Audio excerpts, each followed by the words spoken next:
En este video voy a tratar de recapitular algunos de los aspectos que trabajamos en la clase 10 del 14 de junio de 2021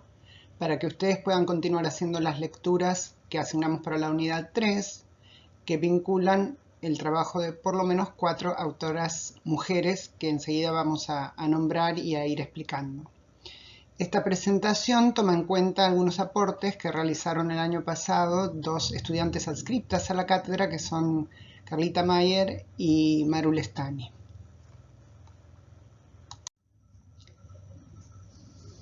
En esta diapositiva vemos los rostros y las orientaciones disciplinares de las autoras que yo antes mencioné que eran 4, haciendo un juego a propósito con la cuarta autoría, que es la de Gibson Graham. Voy a empezar de izquierda hacia la derecha y de arriba hacia abajo en círculo. Hacia la izquierda más arriba vemos a la antropóloga y socióloga, aunque ella se define siempre como socióloga, pero hace un trabajo muy fuertemente antropológico desde mi punto de vista, que es Silvia Rivera Cusicanqui. Nacida en Bolivia, vivió la mayor parte de su vida en Bolivia, pero también en otros países, producto de un exilio forzado que tuvo que hacer. Y ella misma comenta en su trayectoria que esas idas y vueltas de su país le permitieron conceptualizar aspectos a lo largo del tiempo que de otra manera quizás no hubiera conceptualizado de ese modo. Luego sigue Rita Laura Segato, antropóloga argentina, que también trabaja en otros países de América Latina como México y el Brasil, y que en este caso, en el caso de nuestro curso, tiene para compartir con nosotros, es decir, hemos elegido de su trabajo un texto sobre cuestiones de patriarcado y colonización y a la vez de cómo cuestionar esos aspectos y cómo es posible intervenir en situaciones tan marcadas por esas situaciones de poder. Luego sigue Catherine Walsh, que es una autora que en realidad se educó en los Estados Unidos, es nacida estadounidense, pero trabaja también hace muchos años en el Ecuador. Y por último, hacia la izquierda tenemos a Gibson y Graham, que ellas mismas se automencionan como una sola autora a pesar de que son dos mujeres. Catherine Walsh trabaja más bien desde la educación, aunque ella hizo sus estudios basándose en psicopedagogía, psicolingüística, sociolingüística. Y las dos autoras Gibson y Graham, que son, Catherine Gibson es australiana y Julie Graham es estadounidense, trabajan desde la geografía económica feminista. En nuestra clase, entonces, lo que estamos tratando de ver en esta unidad 3 es cómo estas 4 o 5 autoras, según como lo miremos, pueden vincularse entre sí. Es decir, la primera pregunta que hacemos es ¿se vinculan? La segunda es ¿cómo? Y entre lo que fuimos leyendo hemos tratado de identificar lo que Gibson y Graham llaman las 3 estrategias postestructurales como modo de entrar a las perspectivas de estas diversas autoras. De ese modo, podríamos decir que las estrategias postestructurales se convierten para nosotros en conceptos llave que nos permitirían destrabar, abrir puertas, dar paso, fluir, iluminar. Es decir, con esa perspectiva de ir viendo qué nos permite el punto de vista de las estrategias postestructurales es que estamos haciendo este camino. Entonces, una primera pregunta, una vez que hayan elegido y leído sus textos, es si ustedes piensan, si creen, si pueden fundamentar, si pueden argumentar que Walsh, Rivera Cusicanqui y Segato echan mano de algunas estrategias postestructurales o postestructuralistas. Ya dijimos en clase que en realidad no vamos a encontrar en el trabajo de estas autoras ese término en sí mismo, estrategias postestructurales o postestructuralistas. De lo que se trataría de ver es si a nuestro modo de pensar, modo de analizar, modo de interpretar, existen trazos o indicios o inclusive evidencia que nos permitiera decir, sí, es posible mirarlo desde este punto de vista. Recordemos que en la perspectiva que traen estas geógrafas feministas Gibson-Graham, el postestructuralismo piensa que la teoría es un lugar desde donde se interviene. En este sentido, el concepto de teoría en estas perspectivas es distinto al concepto de perspectiva que tratan otros puntos de vista, que sean puntos de vista, por ejemplo, el punto de vista griego, que le asignaba a la teoría por algunos momentos el lugar de contemplación, o otros puntos de vista y teorías del conocimiento que a lo largo del tiempo desarrolló Occidente, en donde se preocupó precisamente por pensar que las construcciones teóricas y las objetivaciones científicas en verdad debían pensarse como un aspecto del quehacer humano que tenía que tener la menos intervención posible. Aquí estamos viendo en una diapositiva una suerte de síntesis de las estrategias postestructurales nombradas por estas autoras, que son deconstrucción, análisis discursivo y performatividad. Si bien es cierto que en el trabajo de las autoras cada una de estas se sintetizan enormemente, es decir, hay una síntesis muy apretada, sí es interesante que en un solo texto, que es un artículo, es decir, un texto lo suficientemente breve como para poder sentarse una tarde y leerlo entero, logran poner en relación estas tres perspectivas que en realidad detrás de cada una de ellas hay años de trabajo, autores y autoras, inclusive disputas, tensiones por el sentido, entre otras cuestiones. Lo que estamos tratando entonces de enfocar es que la deconstrucción sería una estrategia, como estrategia postestructuralista, que nos permite poner de manifiesto que en realidad el significado, el sentido y el significado de lo que se construye es precisamente construido. Es decir, no hay una correspondencia término a término entre un significante, lo que llamamos en clase una marca como una palabra, y lo que esa palabra significa. En clase ya vimos que esa ruptura, diferencia, distancia entre el significante y el significado podía ejemplificarse con una palabra tachada, que es un recurso que utiliza efectivamente Derrida, que a su vez, como ya explicamos en clase, en realidad viene de otro filósofo, Heidegger, pero lo que importa aquí es ese recurso, hasta si se quiere visual, de una palabra tachada por la cual uno puede decir, ah, claro, esto significa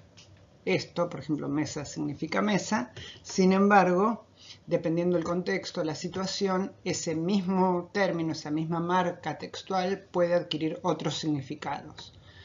Un ejemplo, siguiendo la línea de mesa, sería que mesa puede ser tanto el objeto mesa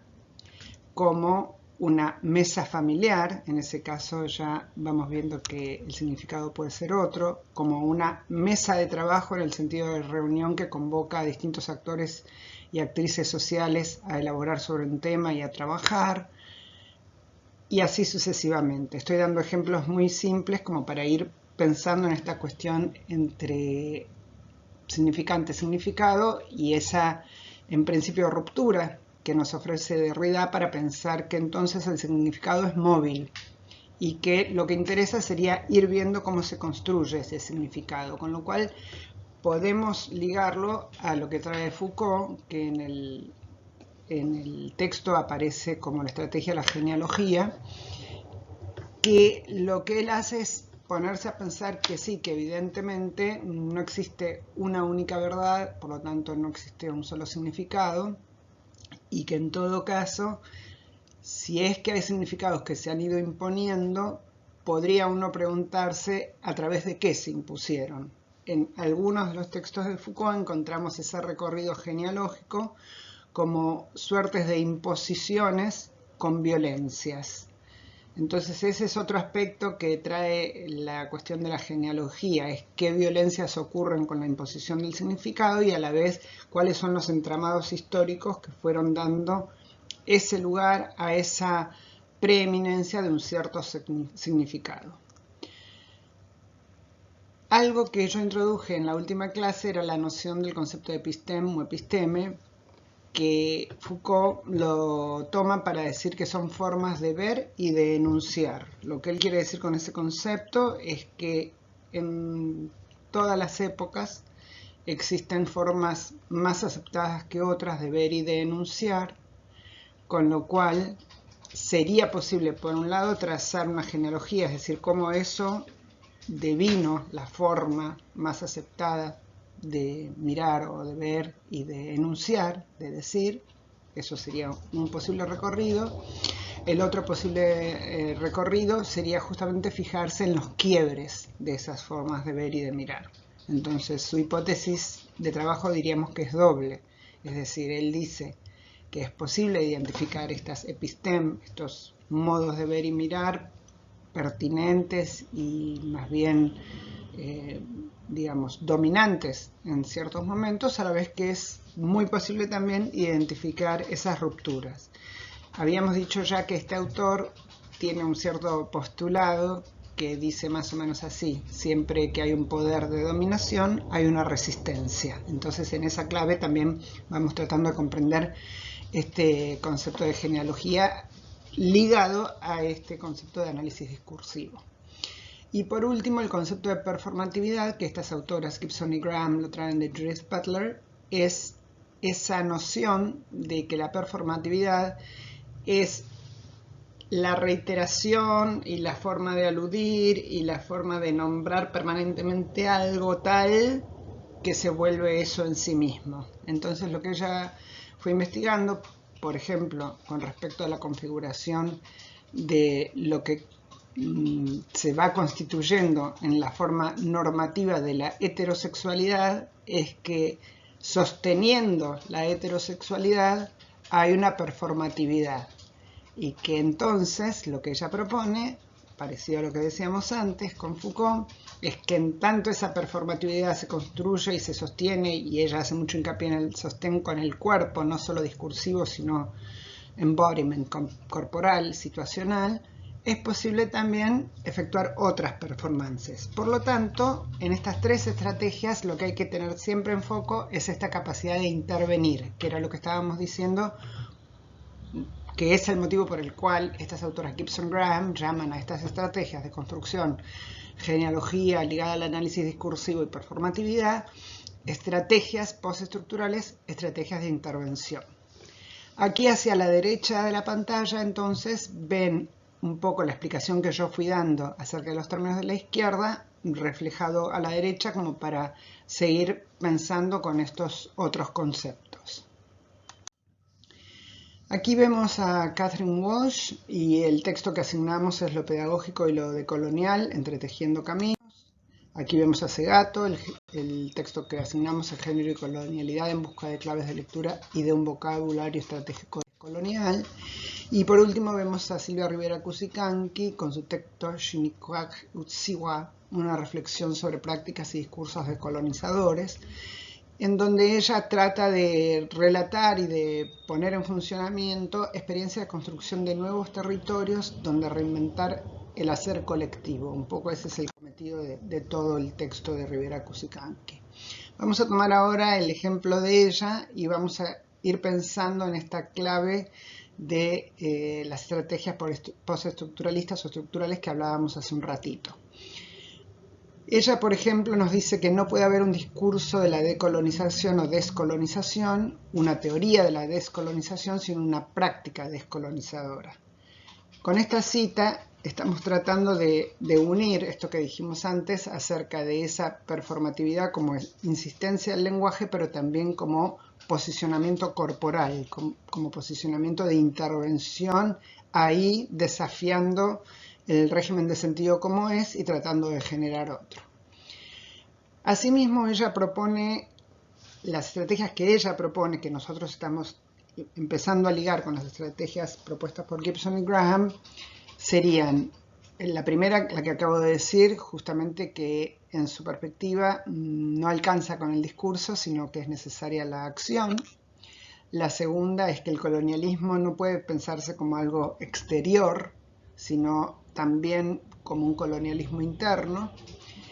Y la tercera cuestión es que es necesario, si nos posicionamos en esos lugares, tomar conciencia de que todos podemos jugar un rol como intelectuales,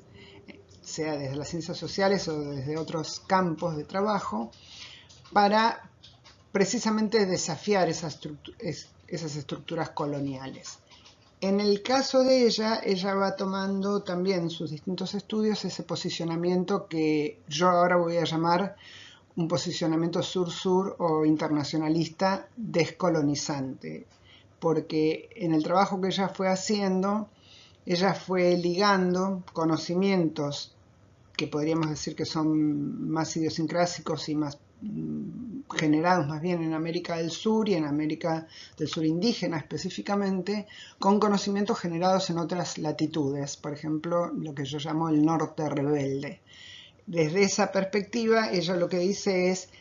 es importante pensar en estas relaciones entre distintas geografías y distintos modos de ir pensando esta descolonización, porque si bien es cierto que existen dominaciones, por ejemplo, de América del Norte hacia América del Sur, también es cierto que internamente en distintos lugares del norte existen también dominaciones internas. Entonces ella pone en foco todo ese gran espectro. En el trabajo que ella ha venido haciendo últimamente en Bolivia hay un aspecto que ella fue destacando, que es algo que hemos venido viendo ya en la unidad 1 y en la unidad 2 también, que es las relaciones entre actividad manual y actividad intelectual. En los diversos textos que fuimos leyendo, uno de los aspectos que aparecía como relevante para mirar era este aporte de los sentidos, el sentido de la vista, el sentido del tacto, el sentido del movimiento o kinésico, que tienen las funciones para los seres humanos de ser modos en los cuales generamos, producimos conocimiento. Dentro de las corrientes occidentales y las teorías del conocimiento occidentales, hubo y sigue habiendo muchas disputas al respecto, porque hay una línea que viene como de un racionalismo del siglo XVII que ubica a los sentidos humanos, en tanto los aspectos más biológicos del ser humano, como una cuestión sobre la que uno en realidad debería desconfiar. En cambio, en estas otras propuestas que estamos viendo, lo que se busca no es necesariamente desconfiar de los sentidos, desconfiar de lo sensorial, sino pensar que como seres estamos dotados de una cantidad de herramientas que al ponerse en relación unas con otras nos permiten relacionarnos con el mundo en el que estamos, con otros seres, para generar un conocimiento que en estas perspectivas sea un conocimiento que voy a llamar ahora armónico, es decir, que no sea un conocimiento explotador ni autoritario. Entonces, esos son aspectos del trabajo de Cusicanqui que interesa que ustedes tengan en cuenta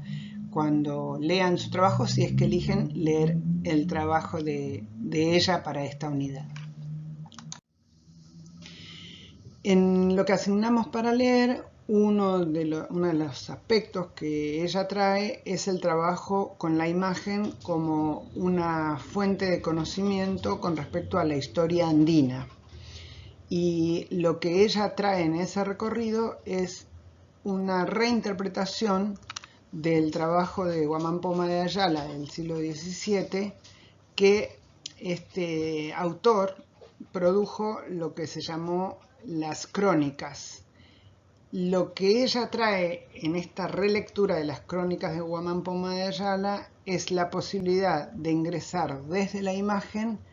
para tratar de comprender las prácticas y los sentidos del mundo como era antes del trauma de la conquista y comprender cuáles eran las orientaciones sociales generales que estaban presentes en ese momento.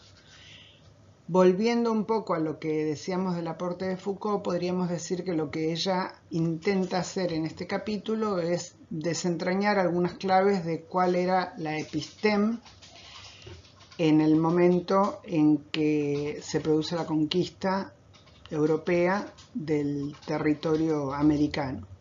Es decir, cuáles eran los modos de decir y de ver más preponderantes. Y una de las cuestiones que ella pone en foco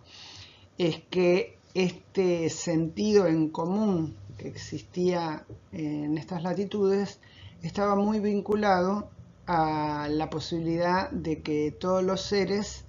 estuvieran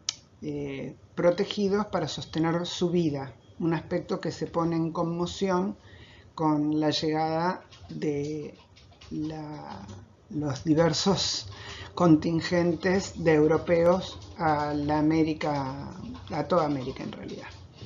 Entonces, aquí este trabajo que ella hace a través de las imágenes también nos pareció interesante darles a ustedes para revisar este material como un ejemplo de una metodología